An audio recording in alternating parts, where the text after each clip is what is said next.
안녕하세요. 짬뽕쌤입니다.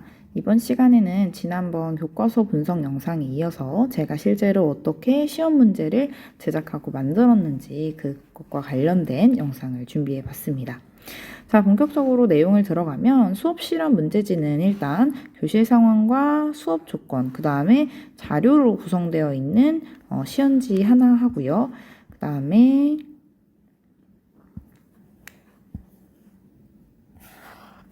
이렇게 지도안으로 구성되어 있는 실현지 두 종류로 구성이 되어 있습니다.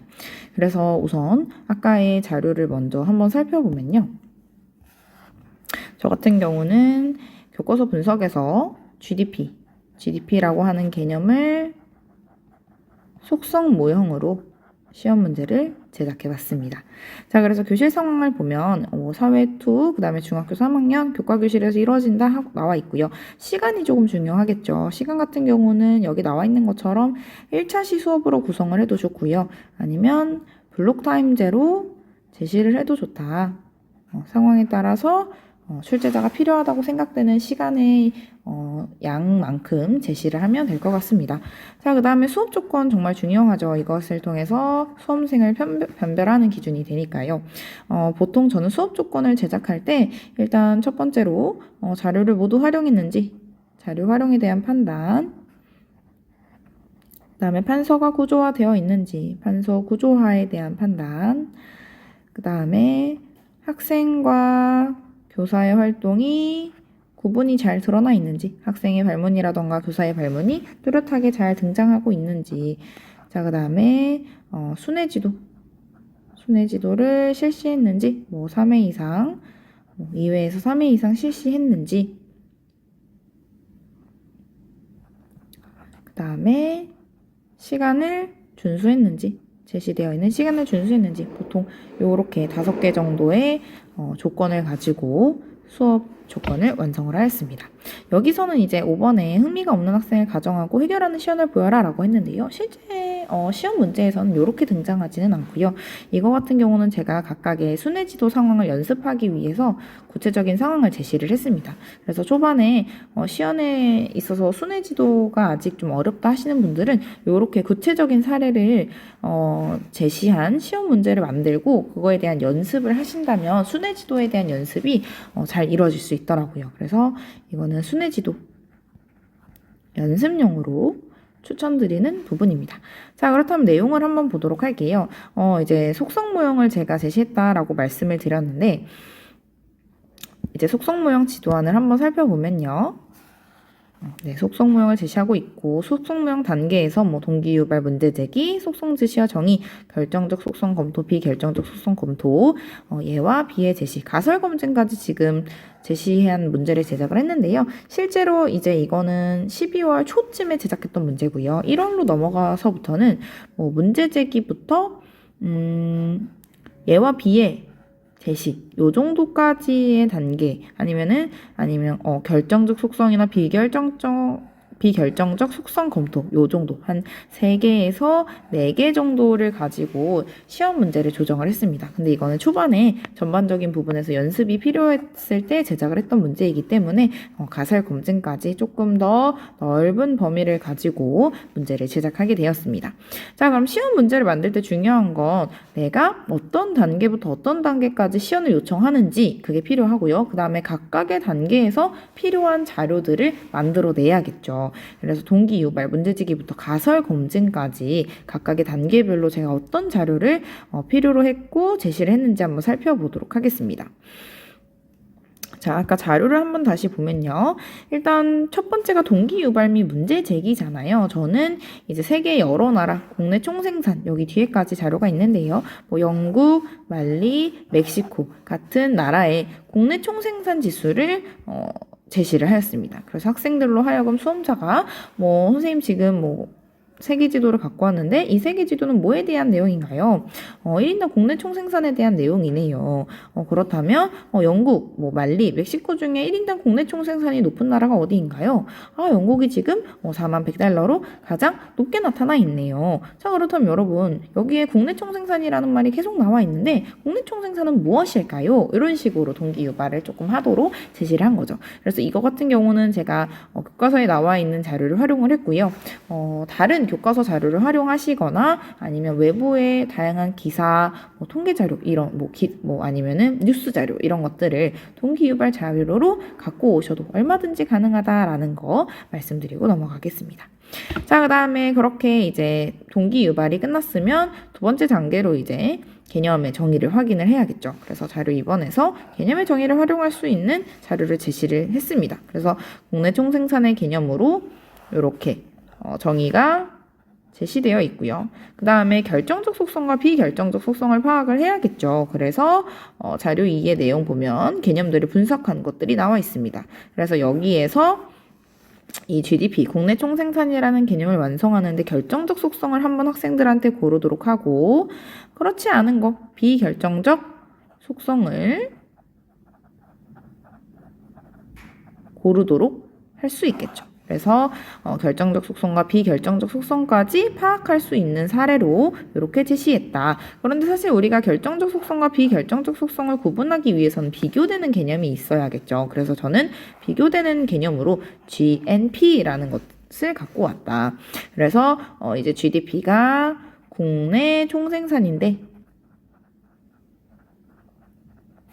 GNP는 국민 총생산이겠죠.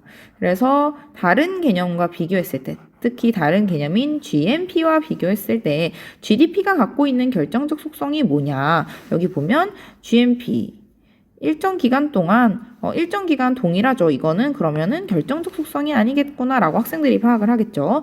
그 다음에 한 나라의 국민이 여기는 한 나라 안에서 국경 안에서 생산된 것만 파악하는데 여기는 한 나라 국민이 생산한 걸 포함하는구나. 그럼 이거는 결정적 속성이 될 수 있겠다라고 학생들이 파악할 거고요. 자, 그 다음에 새롭게 생산한 최종재의 값.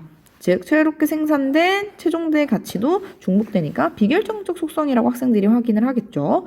자, 그 다음에 GNP도 마찬가지로 화폐 단위로 합산한 것이기 때문에 시장 가치에 환산이 되겠죠. 그래서 요거까지 제외를 하고 나면 GDP를 구분하는 GNP랑 구별했을 때 GDP를 구별할 수 있는 가장 큰 결정적 속성은 그 나라 안에서 국경 안에서 생산된 것을 포함한다. 요것을 학생들이 결정적 속성으로 뽑을 거고요. 나머지를 비교했을 때 비결정적 속성이구나 라고 분석을 하겠죠. 그래서 자료 2, 3을 가지고 정의와 결정적 속성, 비결정적 속성 검토로 활용하게끔 제시를 하였습니다.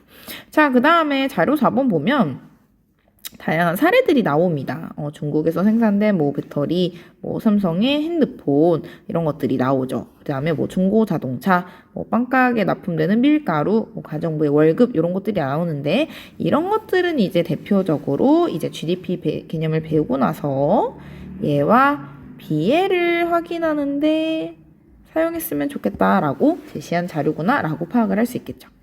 자, 그 다음에 마지막으로 자료 5번 보면 전업주부의 노동가치는 국내 총생산에 포함될까라고 하는 문제 사례를 제공하죠. 그래서 이거는 이제 가설을 설정하고 그것을 문제 상황에 대해서 개념을 적용해서 검증하는 단계로 자료를 제시했구나라고 판단할 수 있을 것 같습니다.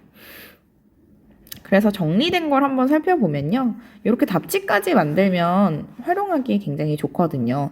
그래서 저 같은 경우는 자료 1번 자료 가지고 이제 문제 제기 동기 유발을 넘어갔고요. 그 다음에 자료 2번, 그 다음에 3번을 활용해서 개념을 제시하고 결정적 속성과 비결정적 속성을 검토했다라는 거죠.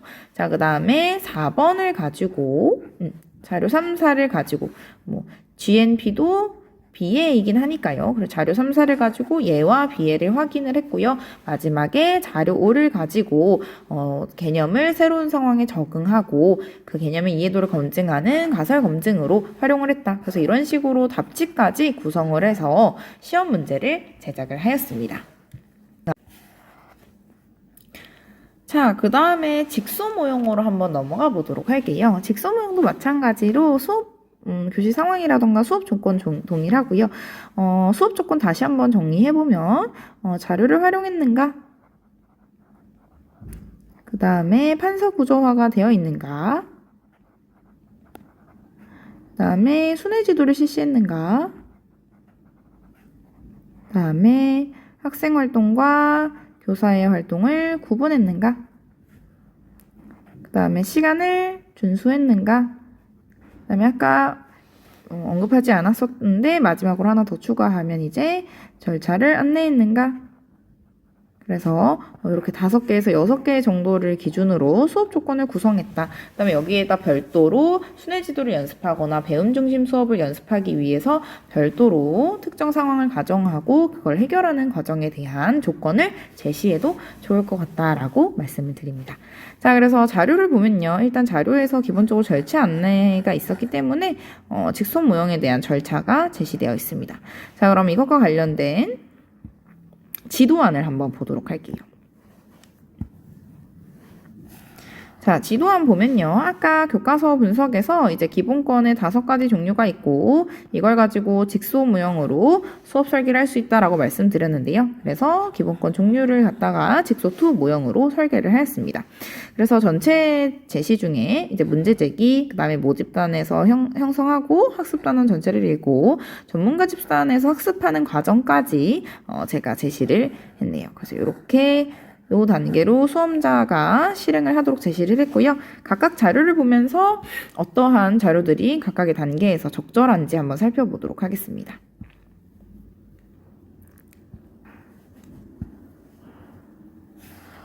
자, 그래서 내용을 한번 보면요. 여기 보면 세계인권선언이 나와 있죠. 실제로 교과서에도 세계인권선언 파트가 추가 탐구 활동으로 제시되어 있는 사례가 굉장히 많았는데요. 사실 세계인권선언에서도 다양한 기본권들을 찾아볼 수가 있습니다. 그래서 학생들한테 세계인권선언에 대해서 안내하고 자, 여기에서는 어떤 가치를 중요하게 생각하는 것 같냐? 라는 식으로 언급을 하면서 동기 유발이라던가 문제 제기를 할 수 있겠죠. 그래서 그 다음에 자료 3본을 주고 학습단원을 전체를 학생들과 함께 파악할 수 있습니다. 그래서 학습단원 전체 읽기를 하고 이것을 토대로 나는 어떤 권리에 대해서 전문가 활동을 하고 싶다라고 하는 전문가 주제를 선정하겠죠. 자, 그리고 나면 전문가 단원으로 넘어가서 학습을 해야겠죠. 그래서 자료 4, 자료 5 이런 식으로 이제 추가적으로 전문가 활동을 할 수 있는 내용을 제공을 하고요. 사실 여기에서는 이제 평등권과 그 다음에 참정권과 관련된 자료만 추가를 했는데요. 조금 보완하자면 이제 뭐 자유권, 뭐 사회권, 그 다음에 청구권 같은 내용들도 이렇게 자료 4번이나 5번처럼 추가 심화 자료가 있다면 학생들이 전문가 활동을 하고 있을 때 어떻게 활동하는지 파악을 할 수 있겠죠. 근데 여기선 제가 시간상 평등권이라던가 참정권에 대해서만 전문가 활동을 확인하게 하려고 이렇게 제시를 했는데요. 자유권, 사회권, 청구권에 대해서도 이런 식으로 추가 자료를 제공해주면 좋을 것 같습니다. 그 다음에 전문가 활동을 해야 되기 때문에 전문가 학습지가 나타나 있겠죠. 그래서 이 전문가 학습지에 따라서 각각의 학생들이 자유권, 평등권, 참정권, 사회권, 청구권에서 어떤 내용을 학습할지 나와 있고요. 요거에 대한 각각의 내용들이 추가 자료로 제공돼도 좋을 것 같다라는 것까지 추가해서 보완하도록 하겠습니다.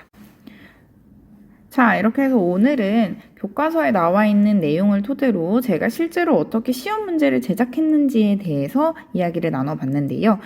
사실 이 부분은 제가 시험 문제를 제작하는 방식이기 때문에 제 영상을 참고하셔서 실제로 시험 문제를 제작하는데 활용해 보시면 좋을 것 같습니다. 다음 시간에는 시험 문제를 토대로 제가 판서를 어떤 식으로 구조화했는지 문제를 분석하면서 같이 이야기를 나눠보도록 할게요. 오늘도 영상 시청해 주셔서 너무 감사하고요. 다음에는 또 다른 영상으로 찾아뵙도록 하겠습니다. 감사합니다.